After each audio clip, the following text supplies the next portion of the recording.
Charlotte Flair versus Rhea Ripley at WrestleMania.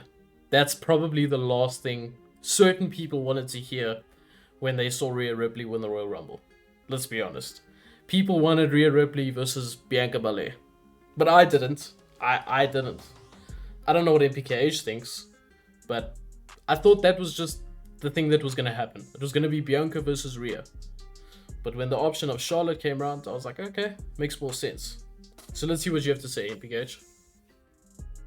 Well, first things first, I'm not gonna lie, I am a bit bummed that we're not gonna get Rhea versus Bianca at WrestleMania 39. But for reasons being, I understand why WWE went about with the Rhea versus Charlotte storyline again. And it writes itself. The first time they had an encounter was WrestleMania 36, where Charlotte won the Royal Rumble and Rhea was NXT champion at the time. NXT Women's Champion, my bad. So yeah. And then Charlotte chose her, won the NXT title, shop. Then they had a feud the year after for the Raw Women's title when Rhea was champion, and then Charlotte got her dub again. Now we're getting Rhea versus Charlotte again at WrestleMania 39. And to be honest with you, I'm not mad and I'm not disappointed either. I completely understand why they went about with the situation. Exactly. That's what I think. I think storyline-wise, it actually makes more sense. And it really does.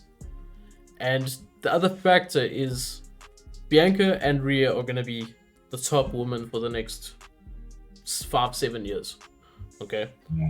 So why pin them up against each other on your very first opportunity to do it at a WrestleMania and have one lose already to the other? You get what I'm saying? Now you can keep them both strong for a full year. A whole year where you're keeping Bianca strong. Well, she's probably going to lose at Mania, but you get what I'm saying? And keeping Rhea strong. So personally, I think it just makes more sense to keep them apart for a little bit longer. Just a little bit. Like, can you imagine what it would have been like if John Cena and Batista, the two red hot young prospects at the time, went up against each other at WrestleMania? Exactly. Just think about that. Exactly. Think about. Instead of that, we had Batista winning the world title, and we had John Cena doing his thing. I can't remember the timeline, but the point is, didn't they win world titles on the same night? Yes, and that was like 2005. Okay, so they did that. The same Mania night, Batista won and John Cena won. So now, imagine them against each other for no reason, just because they're the future. Exactly. It could have changed the whole landscape. And this is not to say I wouldn't have been happy with Rhea versus Bianca, because I think the match would have been so good. But just, there's time for it. We got time. Just not right now. We got time. Why rush? Rhea isn't even 30 years old yet. She's what, 27?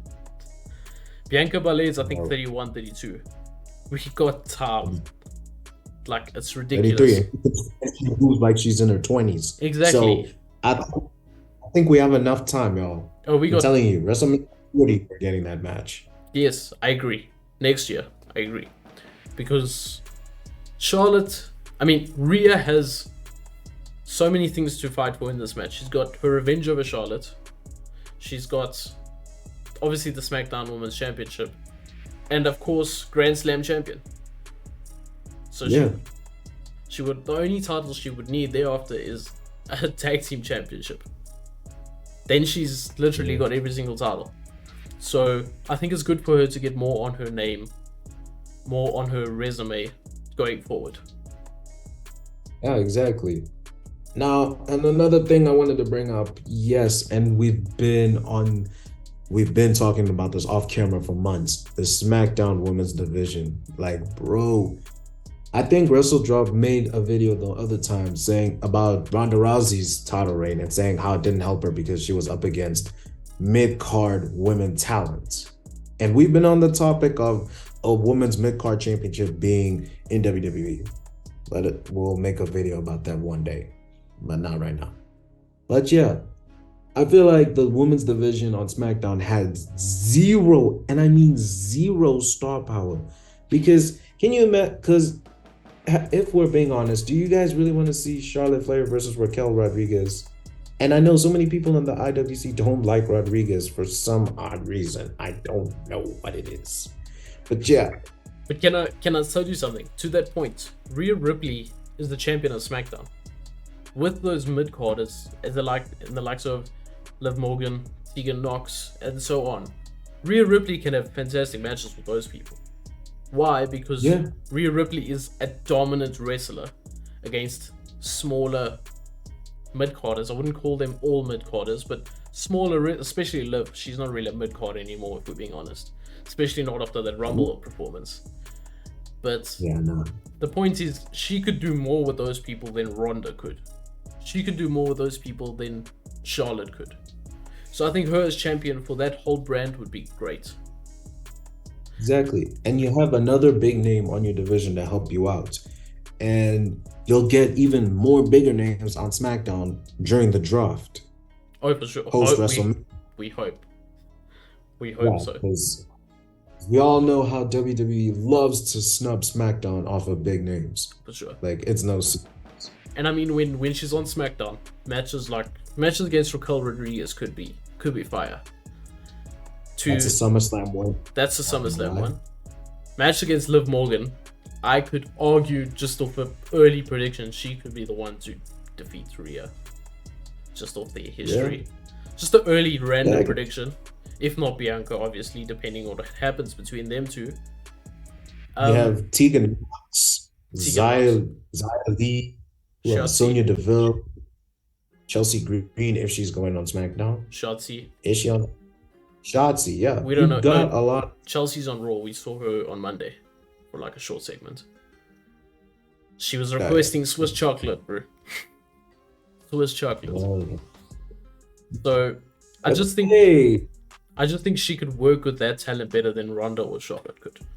That's the point I was making. So personally, I'm quite happy with this match. I think the match that we're gonna get on the other side, because Rhea's chosen this, so in other words, the potential of us getting Bianca versus Asuka is also exciting. Because especially with Asuka's new character, Kana. Dear. For sure. Yeah, bang on. That's what I'm excited for. And I think Asuka should win that.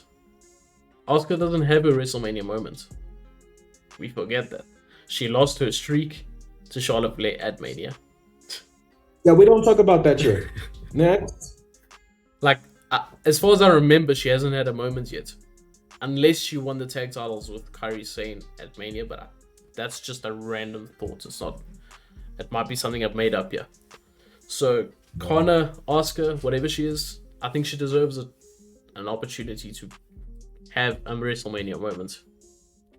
For sure. She needs it. She deserves it. For sure. Well, what else is there to talk about? We happy. You guys aren't happy. But after watching this video and kind of hearing us out, I think you can hope and hopefully understand why WWE went with the decision. Yeah, sure. Yes, I know there's some people that are still upset, but yeah, like I said, imagine John Cena and Batista in 2005 when they were red hot going up against each other. Can you imagine that? Picture that for me. Makes no sense. Exactly. So yeah, I think that's it for us today. WrestleDrop, just hit us with the conclusion to this video, man. Alright guys, thanks for watching this video. We'll see you next time. We'll be dropping videos every day, every second day. So if you want to stay noted on when we drop those videos, hit that notification bell, hit that subscribe button. Comment down below your thoughts on this video and what we thought. Did we change your minds? Did we help you understand why Triple H has done this? You might not like it, but hopefully you understand, like MPKH says. Anyway guys, we'll see you in the next video. Take care. And that was just too sweet.